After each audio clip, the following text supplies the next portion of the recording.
बंगस valley, जिसे कश्मीर का hidden paradise भी कहा जाता है,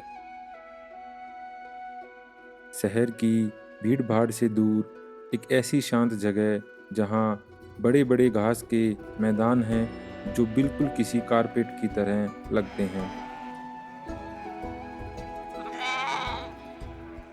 एक ऐसी जगह जहां सदियों पुरानी खानाबदोश संस्कृति का वो रूप देखने को मिलता है जो शायद आपको किताबों में भी ना मिले। अभी कहाँ जाएंगे आप? हम बैक जाएंगे, ढोक हमारी बंगस से आगे है, दुधबन अच्छा अच्छा, राधा के पास।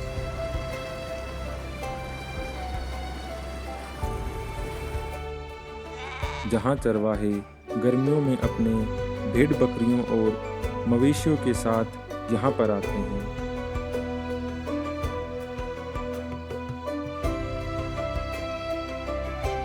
जहां लोग आज भी सीमेंट से बने पक्के मकानों में नहीं बल्कि लकड़ी से बने मड हाउस में रहते हैं। हेलो करो बेटा, हेलो। बाय बाय करना। ये कुछ बोल ही नहीं रहा है। हेलो कर दो आप। हाँ, आपका नाम क्या है काका? तो आप बंगस में जाएंगे ना, हाँ हाँ, उधर आपको छोटी बैग मिलेगी, जो नाड़ बैग है ना सर, अच्छा अच्छा, इसके थोड़ा आगे। Okay okay. एक ऐसी जगह जो साल भर में बस कुछ ही समय के लिए टूरिस्ट के लिए ओपन होती है। बंगस के बारे में यही है कि टूरिस्ट आए की तो बहुत अच्छी बात है, आते रहेंगे तो मेल मिलाप रखते काम चलता रहेगा।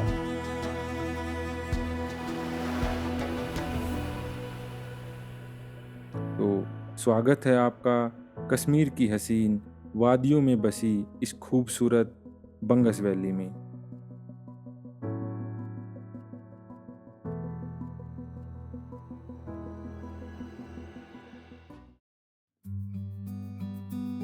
कश्मीर के कुपवाड़ा जिले में बसी इस खूबसूरत वादी को और करीब से देखने और जानने के लिए मैं निकल पड़ा अपनी मंजिल की ओर।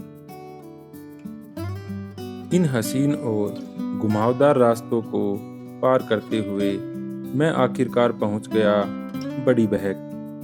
हेलो। बाय बाय करना। ये कुछ बोल ही नहीं रहा है। गूंगा हो गया।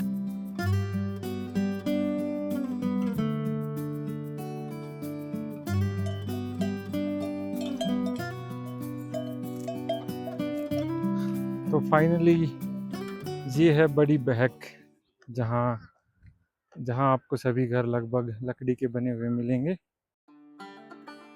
हेलो, क्या नाम है काका आपका? मोहम्मद सीद। मोहम्मद। और कैसे हो आप? बात ठीक ठाक है। अच्छा, इस गांव के बारे में कुछ बताइए। हाँ, बड़ी बैग का है इधर। बड़ी बैग? हाँ, बड़ी बैग में। अच्छा अच्छा, ये डॉक में बैठे हैं। सर यहाँ हम 6 महीने या 5 महीने आकर बैठते हैं भेड़ अच्छा। बकरी लेकर। अच्छा अच्छा, तो वहाँ की थोड़ी ज़मीन भी कम है, बाहर बकरी रखने के लिए जगह नहीं है, ओके ओके। तो यहाँ हम ये थोड़ा लकड़ी का बनाते हैं ढोक वगैरह। अच्छा अच्छा, तो हम यहाँ निकालते हैं टाइम अपना गर्मियों में, तो सर्दी का टाइम जब आता हम चले जाते हैं वापस, सर्दियों में 4-5 महीने आप उधर चले जाते हैं। इस छोटे से गांव में कुल जमा 20-25 घर ही हैं। यह गांव आज का नहीं बल्कि 100 साल से भी ज़्यादा पुराना है। हम तो 47 से पहले इधर एयरपोर्ट में बस गए। अच्छा, इस जगह पे? नहीं, इधर। हाँ, इधर। अच्छा अच्छा, तो हमारा दादा परदादा इधर बैठ करके। मतलब ये 50 साल से भी पुराना गांव है?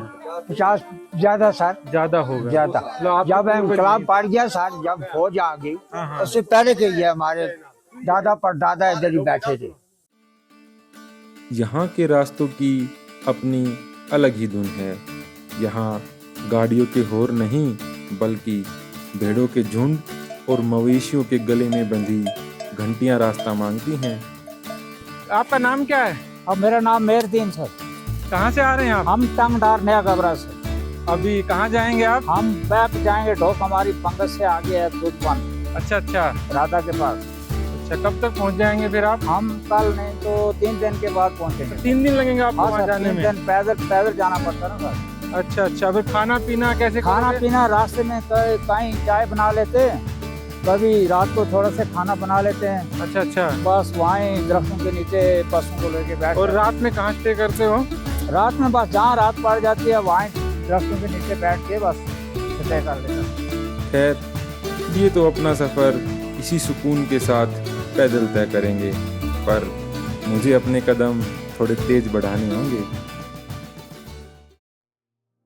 इन हसीन रास्तों को पार करते हुए मैं पहुंच गया इस खूबसूरत वादी में।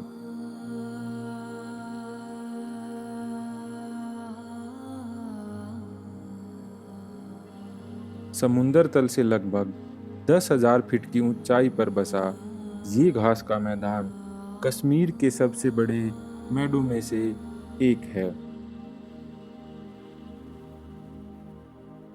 300 वर्ग किलोमीटर के विशाल क्षेत्र में फैले इस घास के मैदान की खूबसूरती को देखने हर साल देश के कोने कोने से लाखों पर्यटक यहाँ पहुँचते हैं। बंगस वैली बहुत ही खूबसूरत है। कश्मीर की शान इसे कह सकते हैं।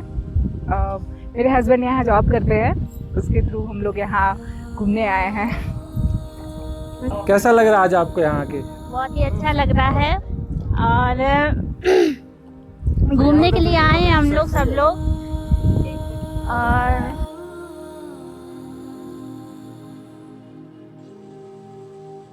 ये जगह इतनी शांत और खूबसूरत है कि आपको मैं शब्दों में बयान नहीं कर सकता।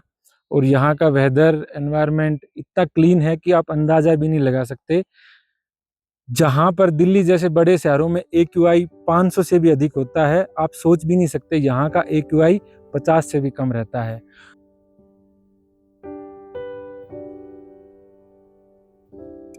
शहर की भीड़ भाड़ से दूर बिल्कुल शांत जगह, जहाँ आपको चारों तरफ शांति शांति दिखाई देगी। बंगस वैली तो हाँ। सबसे अच्छी खूबसूरत जगह है ये। अच्छा जी। अच्छा। आप कहाँ रहते हो सर? हम इधर नवाड़ा के साथ में। नवाड़ा? यहाँ से नवाड़ा से कितनी- ऊपर इसको कितनी दूर पड़ता है इधर से? कोई 500-800 किलोमीटर होगा। तो यहाँ फिर मतलब कैसे, कब से इतनी दूर से, मतलब कब आते हो? हम तो बस ये मई जून में आ जाते हैं। अच्छा, मई जून में यहाँ आ जाते हाँ, मई हो? जून में आ जाते हैं। और फिर जैसे विंटर के टाइम में तो यहाँ सुना नहीं, है विंटर में नहीं जाते। हैवी स्नोफॉल होता है, बहुत बर्फ होती है विंटर में। तो ठंडी फिर भी उस टाइम में होती वापस वहाँ चले है। जाते हाँ, हो? वापस चले जाते हैं। ठीक है। तो आप यहाँ ये बकरियाँ वगैरह, भेड़ भेड़ों के वगैरह, साथ में भेड़ों माल लेकर आते हैं। माल मतलब गाय होती है, भैंस अच्छा, होती अच्छा, है, ये सब घोड़े लेके- होते हैं। अच्छा अच्छा। हमारे को तो इधर कम से कम 30-40 साल 30-40 साल हो गए? वैसे तो बाप दादा के वक्त से आ रहे हैं यहाँ पर। 50 मतलब साल आप से। यहाँ 4-5 महीने रहते हो, उसके बाद? बस 4-5 महीने रहते हैं, फिर उसके बाद वापस घर में चले जाते हैं। अच्छा। कितनी बकरियाँ भेड़े हैं आपके पास? हमारे पास कोई 300-400 भेड़ बकरी है। अच्छा। जो ये वाली है, इसको बोलते हैं छोटी बंगस। इससे ऊपर दूसरी है, अच्छा, ये उसको छोटी बोलते बंगस है? हैं- छोटी बंगस राह वाली बोलते हैं इसको। तो उसमें इसमें मतलब क्या फर्क है? ये थोड़ा उससे छोटा छोटा है, है। वो इससे बड़ा है। अच्छा। उसका मैदान इससे बड़ा है। बड़ी बंगस, ये रोड जो है ये बड़ी बंगस में जा रही है। अच्छा अच्छा। वो इससे थोड़ा बड़ा है, ज्यादा है इससे बड़ा। और कुछ सर बंगस के बारे में कहना चाहोगे? बंगस के बारे में यही है कि टूरिस्ट आए की तो बहुत अच्छी बात है। आते रहेंगे तो मेल मिलाप रह से काम चलता रहेगा। माल वाले आप कुछ बताइए। बहुत अच्छा है अगर टूरिस्ट इधर आए तो बंगस में। हाँ, चलो, आपसे मिलकर अच्छा लगा। जी। आप एक बार बाय बाय कर दो। बाय चलो बाय बाय। चलो ठीक है। यहाँ से विदा लेकर मैं निकल पड़ा इस वैली को और करीब से जानने, उस बड़े बंगस की तलाश में। बड़े बंगस में कदम रखते ही हवा का मिजाज बदल गया। अभी लगभग 4 बजे हुए हैं और यहाँ हवा इतनी तेज चल रही है, बट मौसम ठीक होने की वजह से हमें कोई दिक्कत नहीं है। इस वादी की खूबसूरती सिर्फ इसके मैदान में नहीं, बल्कि इसके छिपे रहस्यों में है। आप यह जानकर हैरान हो जाएंगे कि इस विशाल वादी में छोटी छोटी 1-2 नहीं, बल्कि पूरी 14 नदियां आपस में मिलती हैं। अभी जहाँ हम बैठे हैं वो बड़ा बंगस है और ये बहुत बड़े एरिया में फैला हुआ है, आप दूर तक देख सकते हो। बोलते हैं कि कुपवाड़ा का ये सबसे बड़ा घास का मैदान है। आमतौर पर ऐसा देखने को मिलता नहीं है कि पहाड़ी इलाकों में इतने बड़े घास के मैदान हो। और ये जो आप छोटी छोटी रिवर देख रहे हो, इन्हीं को मिल के आगे एक बड़ी नदी बनती है। और इसी रिवर को हम सब कामिल नदी के नाम से जानते हैं। नदी की इन छोटी छोटी ट्रिब्यूटरीज पर बने हैं ये लकड़ी के छोटे पुल, जो इस वैली की खूबसूरती में चार चांद लगा देते हैं। बंगस घाटी की वादियों में जहां नजरें टिकती हैं, वहां भेड़ों के सफेद झुंड न दिखें, ऐसा भला कैसे हो सकता है। दूर दूर तक फैले मखमली घास के मैदान में विचरते ये घोड़े और भेड़ों के रेवड़ इस घाटी की खूबसूरती में मानो जान फूंक देते हैं।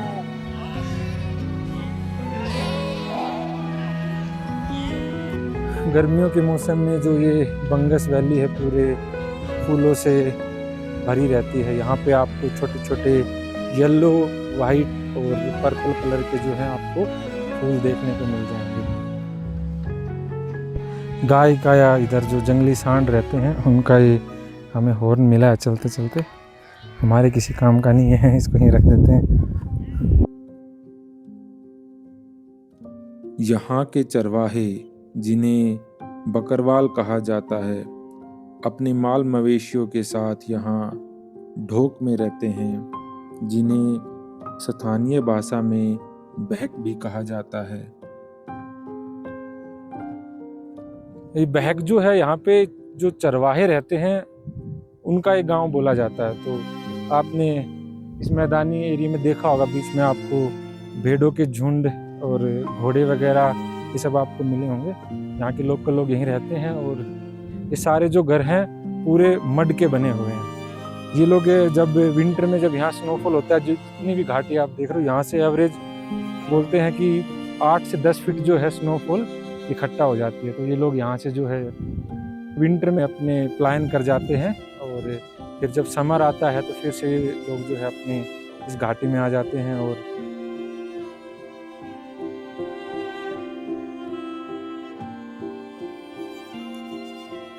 कुछ महीनों में यह वादी बर्फ की एक मखमली चादर ओढ़कर गहरी नींद में सो जाएगी।